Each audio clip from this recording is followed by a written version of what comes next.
Il y a des hommes qui apprennent à plaire, et d'autres qui apprennent à dominer. Aujourd'hui, vous découvrirez pourquoi les jeunes femmes deviennent obsédées par eux et comment vous aussi pouvez devenir ce genre d'homme. Vous êtes-vous déjà demandé pourquoi certains hommes plus âgés, sans distinction de fortune ni d'apparence, parviennent à séduire les jeunes femmes? Pourquoi une femme de 22 ans peut-elle rejeter 20 hommes de son âge, mais ne parvient-elle pas à se sortir de la tête cet homme de 47 ans qui lui adresse à peine la parole? Ce n'est pas de la magie, c'est de la stratégie. Ce sont des codes qui ne s'enseignent pas, des secrets tirés du stoïcisme, de la maîtrise de soi émotionnelle et de siècles de sagesse masculine que le monde moderne tente d'effacer. Aujourd'hui, vous apprendrez les techniques les plus puissantes utilisées par les hommes plus âgés pour rendre les jeunes femmes folles. Je ne vous parlerai pas de phrases toutes faites, de jeux de manipulation enfantins ou d'astuces de séduction facile. Ce que vous découvrirez ici, c'est un savoir caché depuis des siècles, un pouvoir réservé à quelques hommes, et que peu d'entre eux encore osent utiliser. Je vais vous révéler 7 techniques ancestrales que les hommes véritablement dominants ont utilisées en silence pour laisser des traces indélébiles sur les jeunes femmes. Ce sont des armes psychologiques qui ne s'apprennent ni dans les livres, ni dans les tutoriels. Elles naissent de l'expérience, de la douleur, de la chute et de la renaissance masculine. Et si vous les maîtrisez, vous serez capable de générer une attirance qui ne s'oublie pas, qui ne se compare pas, qui ne se surpasse pas. Écoutez attentivement. Si vous persévérez jusqu'au bout, vous apprendrez les 2 techniques les plus dangereuses, la deuxième et la première. Elles sont les plus cachées, les plus intenses et les plus transformatrices.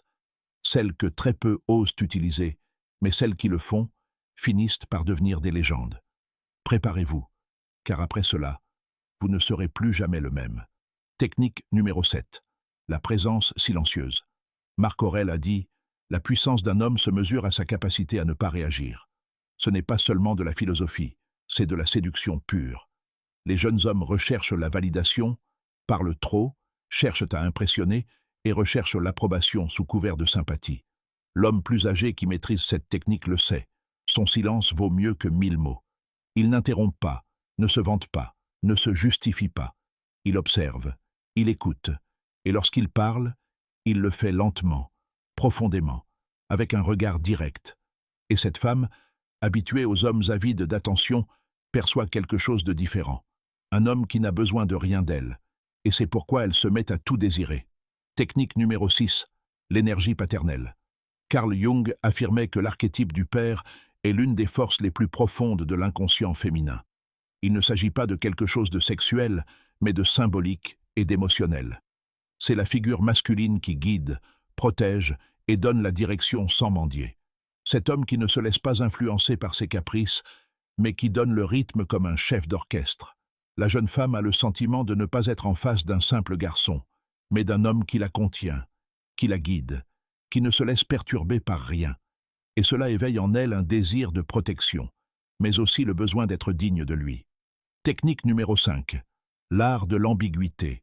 Nietzsche disait « Ce qui est fait par amour se produit toujours au-delà du bien et du mal ». C'est l'essence même de cette technique. L'ambiguïté est un poison addictif. Vous ne lui dites pas clairement que vous la désirez, mais vous ne le niez pas non plus. Vous ne répondez pas toujours, mais lorsque vous le faites, vos mots la bouleversent. Vous n'êtes pas froid, mais vous ne cédez pas complètement non plus. La maintenir dans cette tension de doute et de désir active son esprit, l'obsède. Le mystère la prend au piège, et chaque fois que vous apparaissez, vous la laissez plus captivée qu'avant. Technique numéro 4. La dissociation émotionnelle. Épictète enseignait que la liberté s'obtient en différenciant ce qui dépend de vous de ce qui ne dépend pas de vous. L'homme plus âgé qui maîtrise cette technique ne réagit pas aux crises de colère, aux manipulations ou aux drames. Ce n'est pas de la froideur, c'est de la maîtrise. Elle élève la voix, il la baisse, elle l'ignore, il sourit. Il ne recherche plus l'approbation, n'a plus faim émotionnelle. Ce calme le désarme, le déconcerte et l'élève. Pour une jeune femme habituée au chaos, cette stabilité est un narcotique. Technique numéro 3. Le langage du mythe. Joseph Campbell a découvert que les femmes ne tombent pas amoureuses des hommes, mais de ce qu'ils représentent. L'homme plus âgé qui comprend cela devient un symbole.